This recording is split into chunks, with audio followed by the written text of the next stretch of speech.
Hello YouTubers, today is a follow-up video of the Badger 5 1/2 horsepower.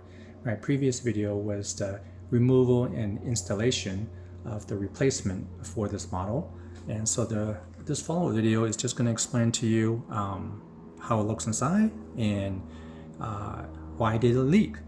And so it's pretty easy to open it up. You just have 4 screws here around, and then these little grooves here you insert like a screwdriver and then just exert some pressure and the whole thing pops open like this. Top part, not much use.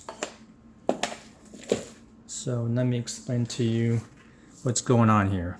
So when you turn it on, this top portion here spins, and these 2 metal things is what grinds your food.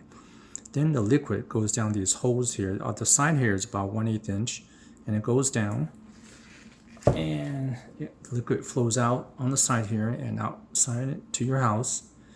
And so the reason why it leaks is because the base in here probably has it corroded inside, and that's why the water leaked down. You can't see in this particular model, but that's what normally happens. And so I replaced it with a similar model, same horsepower, at Home Depot for $100. And so I recommend in the future just put a bucket underneath, so in case if it leaks again it doesn't make a big mess, and you can put a little water alarm to notify you.